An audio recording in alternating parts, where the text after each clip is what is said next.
Everybody, this is Mr. Second Passport. Today I'm coming to you from the central coast of Ecuador, where I've got a deal that really I can't believe.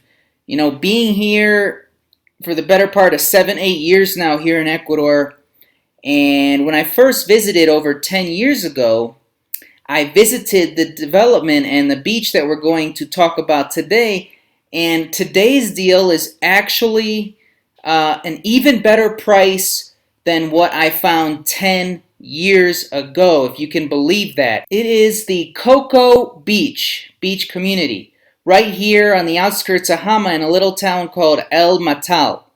Now, why do I think this is arguably the most beautiful beach on the central coast of Ecuador? Pedernales.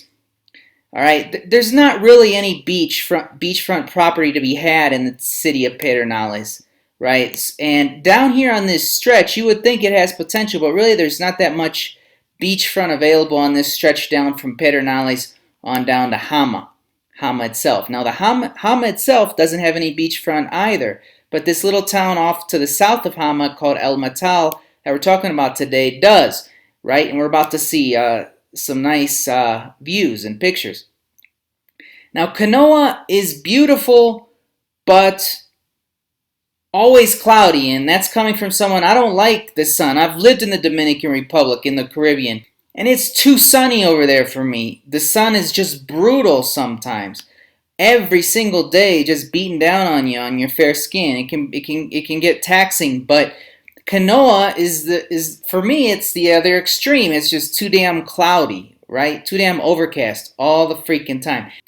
Now Bahia, the town of Bahia, doesn't have much beach at all, right?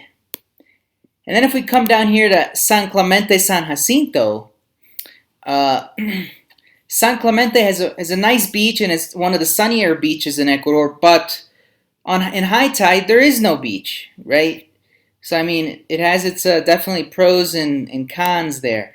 Crucita, as I mentioned in a prior video, that's how I describe the beach in Crucita. Huge fan. Then when you get down to the Manta area and just south of Manta, where a lot of expats like to buy, like, say, the town of Santa Marianita, this whole area right here, it's moonscape, man. Like I've shown in other videos, it's, I mean, like, where's the trees? There are no trees, right? That's why I would consider COCO Beach to be the nicest beach that I have personally seen on the central coast of Ecuador.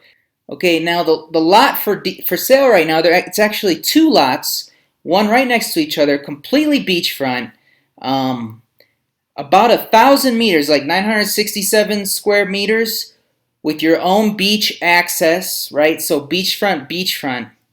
Asking $39,900. Nice and flat. Why do I like the price? Well, anytime you can get beachfront for $40 a square meter, that's pretty good for Ecuador. Like on the south coast of Ecuador, you're looking at easily, for a beachfront lot, you're easily looking at something anywhere between $100 and $200 a square meter. That's just average price. There's other people asking more, and if you really search, you may be able to find a little bit less, but not much. More information and talk to the seller directly, it's in the description below the video. Their direct contact information via phone or WhatsApp. It's the same number for both, right? So this is the beach itself, just a gorgeous beach, nice flat lot that's already kind of been tended to. Expats all around, gated community. I really like that. You have a guard, right? So you definitely have a safe feel here. And there's another look. Just a gorgeous, and on a bluebird day, you can get that turquoise water that we all like, Caribbean-esque. This is a good overhead view. It's right on the northern part of this little fishing town right here. There's another view of some of the building that's already gone on. It's mostly foreign owned in this little cove here, COCO Beach, in this tennis. A gate for entrance. There's another overhead view.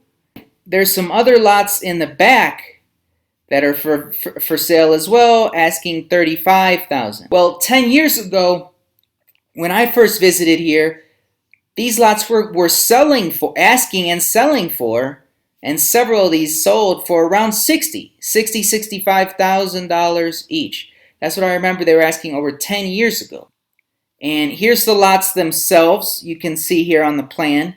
There's about 30 lots here, give or take, or maybe 40 or 50 if I count right. This is the whole plan of the whole development, and these are the two lots that are for sale for $39,900 each, right here.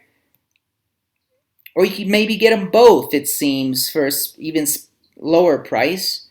And this lot here, it says sold in December 2020 for $47,500. What are some pros and cons of this beach itself, right?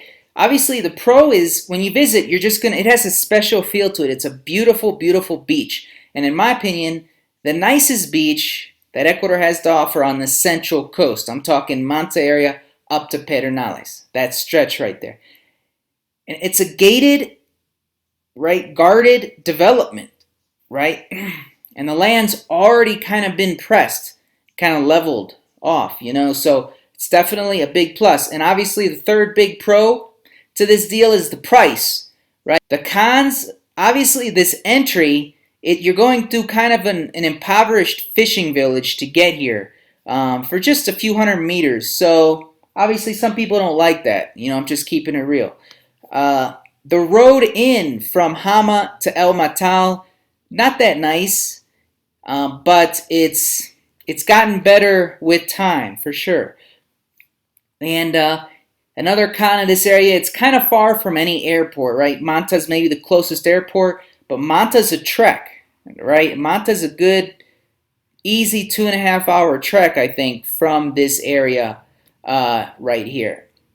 And obviously, what I've heard in the past, this beach has suffered a little bit from beach erosion, another con. Now they have taken measures to combat this, like putting big rocks and stuff. But again, it is something to keep in mind before buying. What's kind of held this place back? Why are prices even lower now than they were 10 years ago? Well, you know, 2016 there was a huge earthquake that really affected this area, and that held the area back in the project a lot. And I also know even before that there was some disagreements between, I know, the original developers and the original residents, as well, as far as vision for the project as well, and that also I think kind of held back the project a little bit too. But all in all, I mean, you get a beautiful beach in a gated community with expats all around, and at a price lower than 10 years ago. It's hard to beat, and that's why I wanted to at least take a moment and mention this today. I'm Mr. Second Passport. Take care.